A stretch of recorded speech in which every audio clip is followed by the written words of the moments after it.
प्राचीन काल में काशीपुरी में एक अति निर्धन और दरिद्र ब्राह्मण रहता था। वह भूख प्यास से व्याकुल हो भटकता रहता था। एक दिन उसकी दशा से व्यथित होकर विष्णु भगवान ने बूढ़े ब्राह्मण के रूप में प्रकट होकर ब्राह्मण को सत्यनारायण व्रत का विस्तार पूर्वक विधि विधान बतलाया और वहां से अंतर ध्यान हो गए। ब्राह्मण अपने मन में श्री सत्यनारायण व्रत करने का निश्चय करके घर लौट आया और इसी चिंता में उसे रात दिन नींद नहीं आई।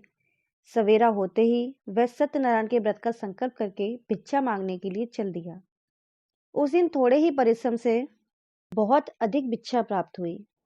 सायंकाल घर पहुंचकर उसने बड़ी श्रद्धा के साथ श्री सत्यनारायण भगवान का विधि पूर्वक पूजन किया। भगवान सत्यदेव की कृपा से वे थोड़े ही दिनों में धनवान हो गया। सूत जी पुनः बोले, एक दिन वह ब्राह्मण अपने बंधु बांधवों के साथ ध्यान मग्न हो श्री सत्यदेव की कथा सुन रहे थे। तभी भूख प्यास से व्याकुल हो एक लकड़हारा वहां जा पहुंचा। वह भी भूख प्यास को भूलकर कथा सुनने बैठ गया। कथा की समाप्ति होने पर उसने प्रसाद ग्रहण किया और जल पिया। फिर उसने ब्राह्मण से इस कथा के बारे में पूछा तो उसने बताया कि सत्यनारायण जी का व्रत है जो मनवांचित फल देने वाला है। पहले मैं बहुत दरिद्र था, इस व्रत के प्रभाव से मुझे यह सब वैभव प्राप्त हुआ है। यह सुनकर लकड़हारा बहुत प्रसन्न हुआ और मन ही मन श्री सत्यनारायण के व्रत और पूजन का निश्चय करता हुआ लकड़ी बेचने के लिए बाजार की ओर चल पड़ा। उस दिन लकड़हारे को लकड़ियों का दुगना दाम मिला। उन्हीं पैसों से उसने केले, दूध, दही आदि पूजन की तमाम सामग्री खरीद ली और घर चला गया। घर पहुंचकर उसने अपने कुटुंबियों और पड़ोसियों को बुलाकर विधि पूर्वक सत्यनारायण भगवान का पूजन किया। भगवान सत्यनारायण की कृपा से वह थोड़े ही दिनों में सुखी संपन्न हो गया। सूत जी ने फिर कहा कि प्राचीन काल में उल्कामुख नाम का एक राजा था। वह और उसकी रानी दोनों बड़े धर्मनिष्ठ थे। एक समय राजा रानी भद्रशिला नदी के किनारे श्री सत्यनारायण की कथा सुन रहे थे। एक बनिया भी वहां आ पहुंचा। उसने रत्नों से भरी अपनी नौका को एक किनारे पर लगा दिया और स्वयं पूजा की जगह पर गया। वहां का चमत्कार देख उसने राजा से इसके बारे में पूछा। तब राजा ने बताया कि हम विष्णु भगवान का पूजन कर रहे हैं। ये व्रत सभी मनोकामनाएं पूर्ण करने वाला है। राजा के वचन सुनकर और प्रसाद पाकर बनिया अपने घर को चला गया। घर पहुंचकर उसने अपनी पत्नी से व्रत का सारा वृतांत कहा और संकल्प किया कि मैं भी संतान होने पर यह व्रत किया करूंगा। उसकी पत्नी का नाम लीलावती था। सत्यदेव की कृपा से वह कुछ ही दिनों बाद गर्भवती हो गई तथा 10 महीने पूरे होने पर उसने एक कन्या को जन्म दिया। कन्या का नाम कलावती रखा गया और वह चंद्रमा की कलाओं के समान नित्य प्रति बढ़ने लगी।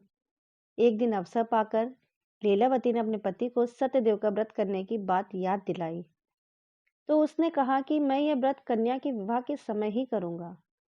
यह कहकर बनिया अपने कारोबार में लग गया। जब कन्या विवाह के योग हुई तो उसने दूतों को भेजकर कंचनपुर नगर के एक बनिए के सुंदर, सुशील और गुणवान बालक के साथ उसका विवाह कर दिया। फिर भी बनिया ने सत्यनारायण का व्रत नहीं किया। इससे श्री सत्यनारायण भगवान आप प्रसन्न हो गए। कुछ दिनों के बाद बनिया अपने दामाद को साथ लेकर समुद्र के किनारे रत्नसारपुर में व्यापार करने लगा। एक दिन रत्नसारपुर के राजा चंद्रकेतु के खजाने से चोरों ने बहुत सा धन चुरा लिया। राजा के सिपाही चोरों का पीछा कर रहे थे। चोरों ने जब देखा कि सिपाहियों से बचना मुश्किल है तो उन्होंने राजकोष से चुराए हुए तमाम धन को बनिए के डेरे पर फेंक दिया जहां वे रहते थे। सिपाही चोरों को ढूंढते हुए उसी जगह पहुंच गए और उन्होंने दोनों बनियों को चोर समझकर पकड़ लिया। उसके बाद राजा ने दोनों बनियों को जेल में डालने का आदेश दिया और उनका धन राजकोष में जमा करा दिया। श्री सत्यदेव के कोप से लीलावती और कलावती भी बड़े दुख से दिन काट रही थी। एक दिन कलावती भूख प्यास से बहुत व्याकुल होकर एक मंदिर में चली गई। वहां श्री सत्यनारायण भगवान की कथा हो रही थी। वहीं पर बैठकर उसने कथा सुनी और प्रसाद लेकर रात को अपने घर पहुंची। कलावती की माता ने देर से आने का कारण पूछा। तब उसने सारी बात बता दी। उसकी बात सुनकर लीलावती को अपने पति की भूली ये बात याद आई और उसने श्री सत्यदेव के व्रत करने का निश्चय किया। उसने अपने बंधु बांधवों को बुलाकर श्रद्धापूर्वक कथा सुनी और विनम्र भाव से आर्त होकर प्रार्थना की कि मेरे पति ने संकल्प करके भी जो आपका व्रत नहीं किया, उसी से आप अप्रसन्न हुए थे। अब आप कृपा करके उनका अपराध क्षमा करें। लीलावती की प्रार्थना से ही सत्यदेव प्रसन्न हो गए।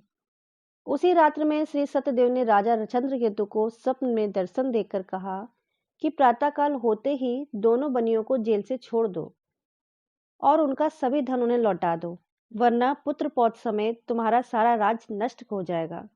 इतना कहकर सत्यदेव तो अंतर ध्यान हो गए और राजा ने भी सवेरे होते ही दोनों बनियों को मुक्ति का आदेश दिया और साथ ही उनका धन लौटा दिया और बहुत सम्मान पूर्वक उन्हें विदा किया। दोनों बनिए खुश होकर अपनी नौका लेकर घर की ओर चल पड़े। तभी श्री सत्यनारायण भगवान सन्यासी के वेश में उनके समीप आए और बोले, तुम्हारी नौका में क्या है? बनिए ने हंसते हुए उत्तर दिया कि नौका में तो लता पत्रों के सिवाय और कुछ भी नहीं है। यह सुनकर दंडी स्वामी ने कहा कि तुम्हारा वचन सत्य हो। स्वामी के चले जाने पर बनिए ने देखा कि नौका हल्की होकर ऊपर की ओर उठ रही है। उसे बड़ा कौतूहल हुआ और देखा कि उसकी नौका लता पत्रों से भरी पड़ी है। यह देखकर वह बेहोश होकर गिर पड़ा, किंतु दामाद ने कहा कि इस प्रकार घबराने से काम नहीं चलेगा। ये सब उन्हीं स्वामी की करामात है। चलकर उनसे प्रार्थना की जाए तो वो वैसा ही कर देंगे। दामाद जी की बात मानकर बनिया स्वामी के पास पहुंचकर उनके चरणों में गिर पड़ा और बार बार उनसे क्षमा मांगने लगा। उनकी प्रार्थना से भगवान ने प्रसन्न होकर उन्हें इच्छित वरदान दिया और स्वयं उसी जगह से अंतर ध्यान हो गए। बनियों ने नाव के पास जाकर देखा तो वह धन रत्नों से भरपूर थी। तब उन्होंने वही श्री सत्यदेव का पूजन किया और कथा सुनी। फिर वह घर की ओर चल दिए।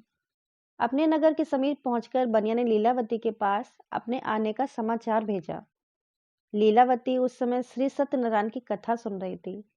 उसने अपनी पुत्री कलावती से कहा कि तुम्हारे पति और पिता आ रहे हैं, मैं इनके स्वागत के लिए चलती हूँ। तुम भी प्रसाद लेकर शीघ्र ही नदी के तट पर पहुंच जाना। कलावती प्रसन्नता के कारण इतनी विमुग्ध हो गई कि वह कथा का प्रसाद लेना भी भूल गई और तुरंत ही नदी के तट पर चल पड़ी। वह ज्यों ही नदी के किनारे पहुंची त्यों ही उसके पति की नौका जल में डूब गई। यह देख बनिया हाहाकार करके छाती पीटने लगा। लीलावती भी दामाद के शोक में विलाप करने लगी और कलावती अपने पति के खड़ाऊ लेकर सती होने को उद्धत हुई। तभी आकाशवाणी हुई कि हे वाणिक, तेरी कन्या सत्यनारायण के प्रसाद का निरादर करके पति से मिलने के लिए आतुर होकर दौड़ी आई। यदि वह प्रसाद लेकर फिर आए तो उसका पति जी उठेगा। यह सुन कलावती घर की ओर गई और श्री सत्यनारायण का प्रसाद लेकर नदी के किनारे आई तो उसने देखा कि उसके पति समेत नौका जल पर तैर रही है। सभी लोग ये देखकर काफी प्रसन्न हो गए। तब बनिया अपने घर पहुंचकर सत्यनारायण की कथा सुनी और प्रसाद लिया और वह जब तक जीवित रहा तब तक श्री सत्यदेव का व्रत करता रहा और श्रद्धापूर्वक कथा सुनता रहा। बोलो सत्यनारायण भगवान की जय हो।